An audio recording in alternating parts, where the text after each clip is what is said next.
Baik, Assalamualaikum warahmatullahi wabarakatuh. Selamat pagi siswa kelas 10 IPA.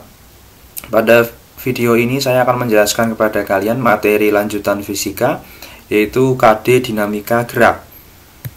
Pada KD ini kita akan mempelajari 3 materi, yaitu materi pertama tentang konsep gaya dan massa, materi kedua tentang hukum Newton, dan materi ketiga tentang aplikasi hukum Newton. Dan pada video ini saya akan menjelaskan kepada kalian materi pertama, yaitu tentang konsep gaya dan massa. Kita mulai saja.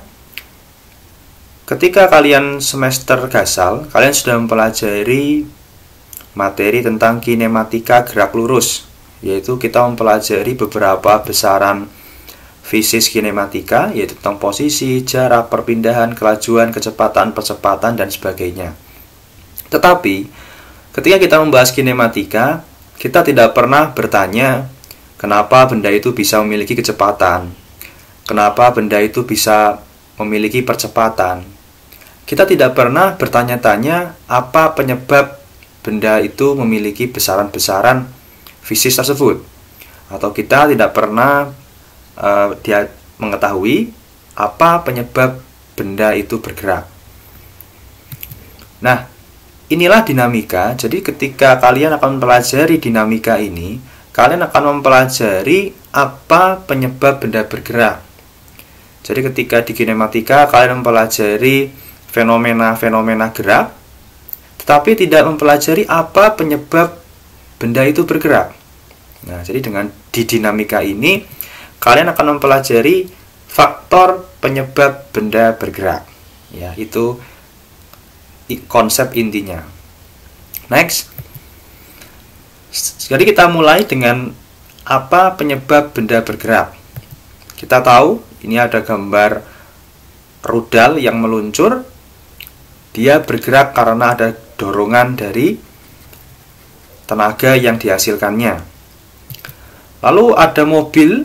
Ini misalkan mobil yang mula-mula bergerak lalu dia direm, ya, sehingga berhenti, yang mengalami perlambatan. Kita juga bisa mengetahui bahwa ada gaya injak rem sehingga mobil tersebut berubah kecepatannya. Lalu ada burung yang sedang terbang, dia bisa terbang dengan kecepatan yang berubah, dia bisa cepat, dia bisa lambat di langit karena kepakan sayapnya. Ini juga ada gaya dari otot-ototnya. Lalu ada juga koper yang ditarik sehingga dia berpindah. Ya, jadi ada besaran perpindahan. Kenapa dia bisa berpindah? Karena ada faktor penyebabnya, yaitu ditarik. Kalau dia tidak ditarik, dia tidak akan berpindah. Nah, dari 4 fenomena ini kita bisa mempelajari bahwa setiap fenomena gerak itu ada penyebabnya. Ya, seperti tadi ini dia rudalnya meluncur, ada penyebabnya karena ada gaya dorong dari tenaga rudalnya. Lalu ada mobil yang berhenti, ada gaya injak remnya. Lalu burung yang terbang, ada gaya dari sayapnya. Dan koper yang berpindah karena gaya tarik. Jadi kita bisa simpulkan bahwa penyebab benda bergerak adalah gaya. Sehingga kita bisa menyimpulkan bahwa untuk konsep gaya, gaya itu adalah besaran vektor. Ya, karena besaran vektor gaya tersebut memiliki besar dan arah yang menyebabkan benda mengalami perubahan gerak atau bisa juga perubahan bentuk. Ya. Perubahan bentuk contohnya misalkan kalian membuat sebuah tanah liat, ya, yang dibentuk sedemikian rupa, ya, itu salah satu contoh gaya yang mengakibatkan perubahan bentuk. Kalau perubahan gerak sudah saya contohkan tadi. Next. Sekarang kita akan mempelajari jenis gaya. Yang pertama ada gaya non kontak. Nah, ini contohnya ada gaya magnet dan gaya tarik gravitasi. Gaya non kontak di sini karena tidak adanya kontak permukaan antar dua benda, tetapi timbul interaksi. Contohnya antara magnet ini dengan uang logam ada interaksi yang sedemikian rupa, yaitu tertariknya koin logam ke magnet. Atau pula magnet dengan magnet yang dipisahkan, bisa jadi dia tarik menarik atau tolak menolak, tergantung kutubnya. Itu terjadi tanpa ada kontak terlebih dahulu antar dua permukaannya, sehingga gaya magnet termasuk gaya non kontak. Begitu pula dengan gaya tarik gravitasi, ini adalah rintik-rintik tetesan air hujan yang jatuh dari langit.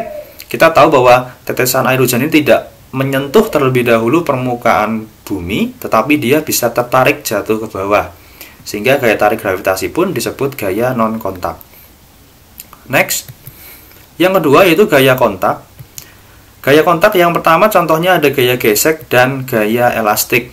Nah, kita tahu bahwa gaya gesek ini terjadi karena ada kontak terlebih dahulu antar dua permukaannya. Begitu pula dengan gaya elastik, kita harus memberikan kontak antara permukaan tangan kita dengan pegasnya. Begitu pula dengan karet gelang dan penggaris yang ditekan. Sehingga bisa kita simpulkan bahwa gaya kontak itu pasti muncul kontak terlebih dahulu antara dua permukaan bendanya. Next, selanjutnya kita akan mempelajari alat ukur gaya. Nah, alat ukur gaya yaitu adalah dinamometer atau disebut neraca pegas. Gambarnya seperti ini. Ini terdapat skala gayanya, ada 0, 0,5 dan seterusnya.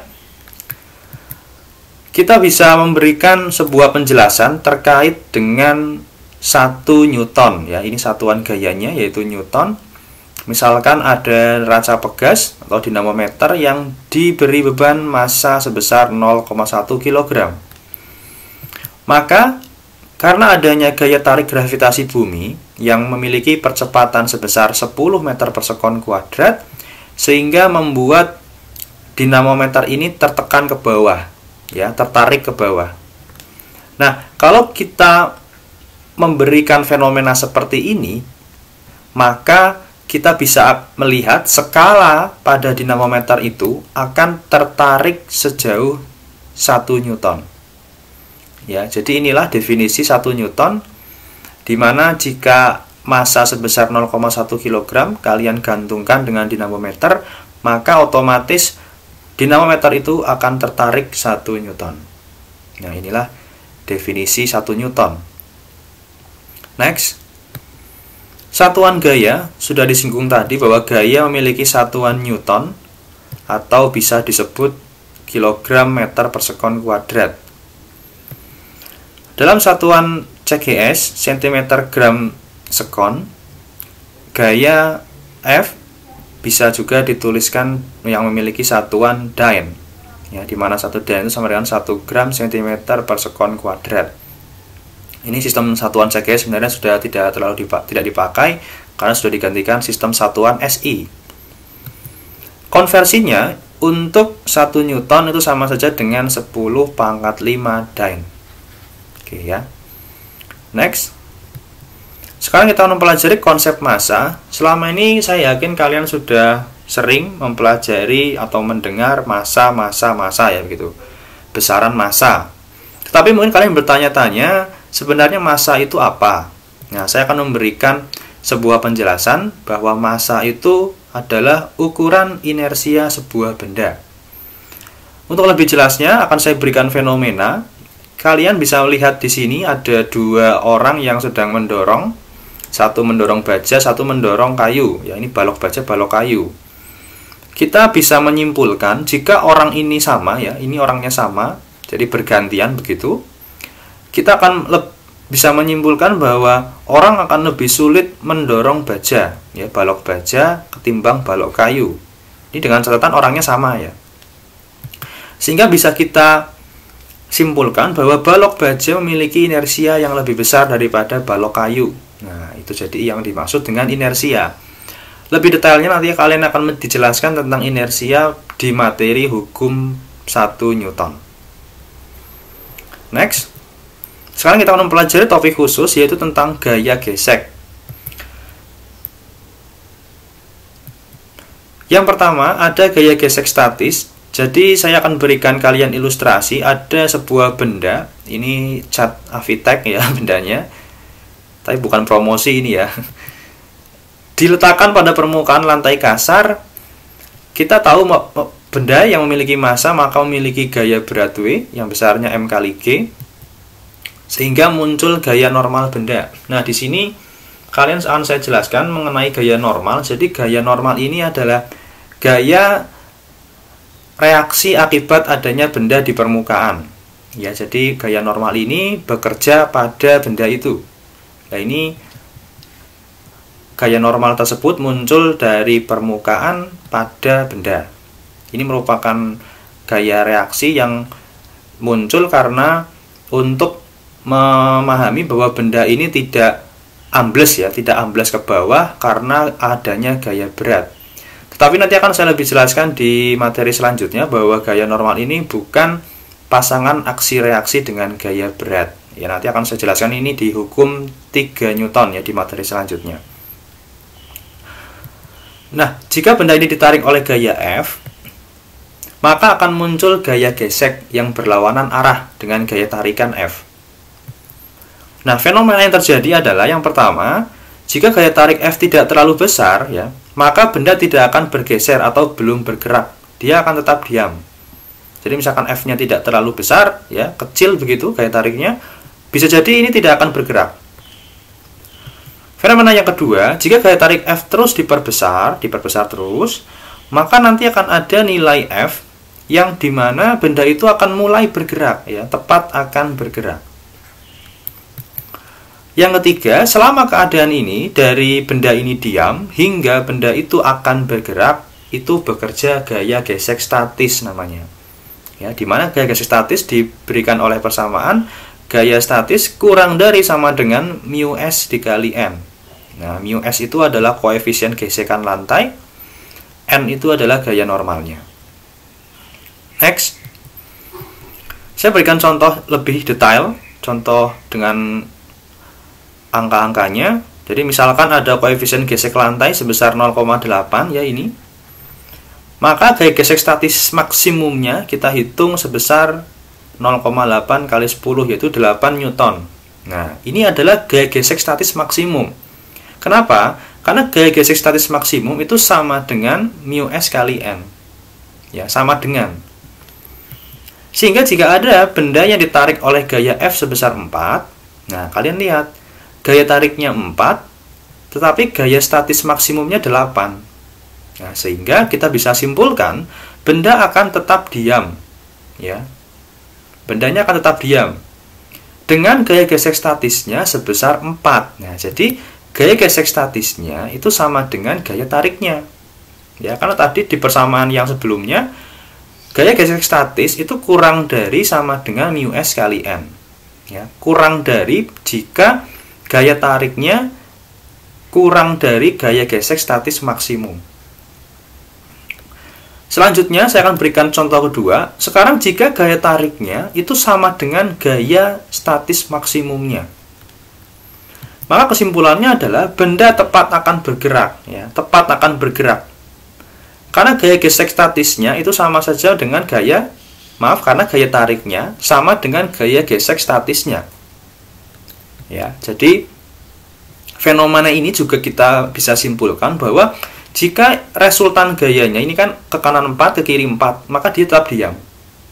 Lah ini juga 8 dan 8, maka ini tetap diam, tetapi ini sudah mau bergerak. Ya, ini keadaan ini bendanya sudah mau akan bergerak. Nah, pertanyaan yang lebih menarik selanjutnya adalah, ya ini, apa yang terjadi bila gaya F-nya lebih dari 8? Nah, itu. Ya, tadi kan ketika kita sudah menghitung gaya gesek statis maksimumnya 8 Newton. Nah, jika tarikannya itu lebih dari 8, misalkan 8,1 Newton. Nah, apa yang terjadi dengan benda itu? Nah, itulah yang akan terjadi adalah terjadinya gaya gesek kinetik dan bendanya akan bergerak.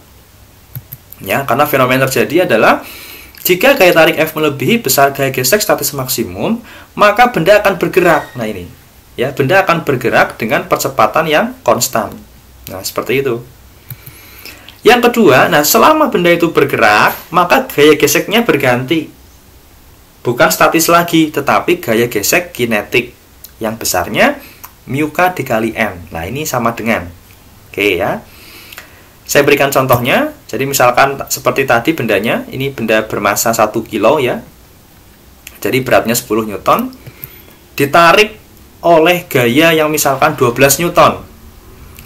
Nah, kita mendefinisikan terlebih dahulu bahwa ada atau diketahui misalkan mu s-nya 0,8 dan mu k-nya 0,6.